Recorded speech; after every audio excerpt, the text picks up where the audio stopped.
So I had a little issue with my system last night, and I got my S19 pulled out, and I'm going to tell you exactly why. So at 5:45 a.m. last night, I start getting a low temperature, not a high temperature, but a low temperature alarm. So I had it set to 30 degrees, but now knowing what I know now, and I'll tell you why in a bit, I would actually probably set that around 35 degrees, because having a low temperature in your system can actually be a quick alarm and not just a high temperature alarm. And the reason that is because last night the S19 did an auto shutdown due to an overheat. The fault light was flashing. So I sprung out of bed at 5:45. I came down, realized that it had stopped hashing. So I did a reset on the miner, and after I did a reset, it came back up and everything went green and it started hashing all the boards again like normal. So I'm like, okay, that's weird, maybe it just needed a reset. But then the temperatures on the miner started rising quickly again and started going over 80 degrees Celsius, the max recommended temperature for this miner. So then I just did a quick shutdown right away because I didn't want to cause any damage, especially if it already went into an auto overheat shutdown. So I couldn't figure it out because my immersion system is actually running completely fine. The fan was running, the pump was going, you could see some movement in the tank. You could tell that it was flowing, or at least I thought it was flowing correctly. All the connections were good. I thought it was going to come down to some like crazy spill or something. I was picturing the worst. But then when I actually just pulled my miner out today, what was happening is the corner of my flow plate actually broke off. So you can see how that's supposed to be a rectangle, and then it comes out of there, and that's flush with the bottom of the miner, so it's got nowhere to go, that water pressure, but straight up and through the miner. And so after I pulled the miner, I immediately identified the problem. One of my seams on my flow plate actually broke. So that came, and then all of that pressure, instead of going up through the miner, it's just going out the back corner and then going wherever, and then causing it to overheat because there's no flow going through the PCB board. So that's a perfect little example of things that can go wrong, and why it's important to have some sort of a flow plate design, because if you don't, it just sits there and basically acts like a hot tub, and it's going to run too hot. So and then another thing I've learned, so after running it for 2 months, so you can see this little, almost looks like pinky brown type stuff on the bottom here. So that's actually thermal paste. So it looks like a lot, but it's really not a lot. And so when you're running it in immersion, just slowly over time, you do actually slowly start losing a little bit of thermal paste. So that's what that is. Those black things are just the end of a couple zip ties I just cut off. Those are nothing to do with the system, but that's the reason I was getting the low temperature alarm and not the high temperature alarm, because as the PCB temperatures were rising, the immersion system could handle the heat increase. So it didn't go to over a fluid temperature of 45 degrees. It stopped hashing, and then it actually went down to under 30 degrees, because when it's not hashing, the fluid will just run super cool. So that's the reason that I got the under 30 degree temperature alarm. So knowing that now, I wouldn't even go as low as 35. I would probably put my low temperature alarm at 37 and my high temperature alarm at 43, because once you have it dialed in, it shouldn't fluctuate too much in there. Another improvement I made on my system is doubling up the clamps on the pipe where the fittings are.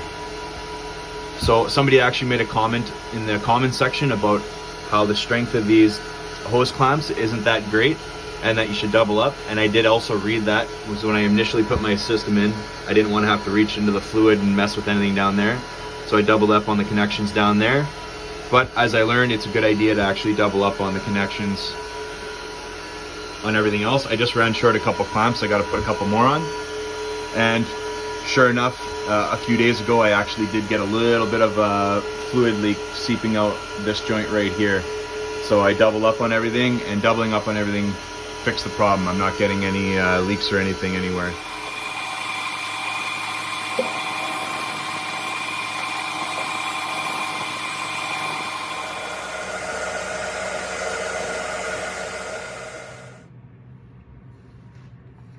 So I got the flow plate out and just cleaned her down a little bit with some of the electronics cleaner,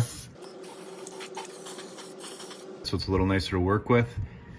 And I think what's happened here is one of two problems. So as I mentioned in my first video, I kind of experimented with the E6000, which works great for a lot of other applications, but it appears that a combination of the dielectric fluid wearing down on that E6000 and it not being the best compatible adhesive for it is problem number one.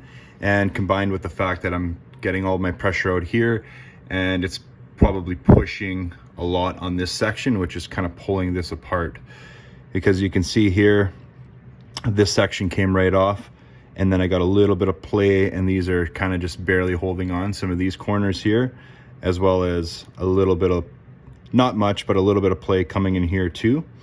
But if I go to this section that I'm no longer using for my old Avalon, this section's really intact. So I'm going to do two things. I'm going to switch the E6000 out. I'll actually just grab that here. So this is what I'd used the first time.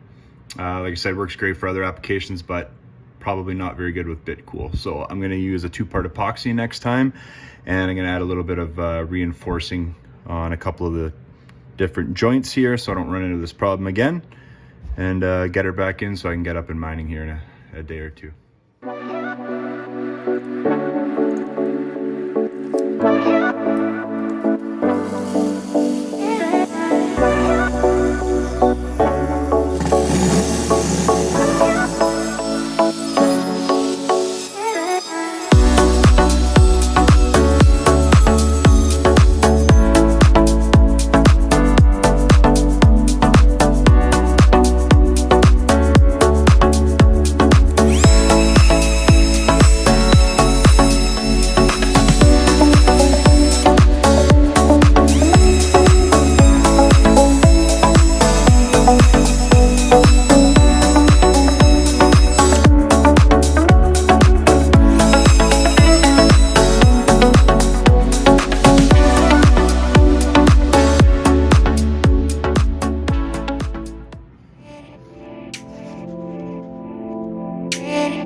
So everything's been back up and running for about 3 hours now.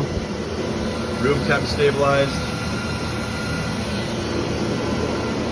The fluid temp stabilized. And everything's working the way it should. Flow plate's fixed. It got reinforcing brackets in all the corners. And it's hashing away like it should.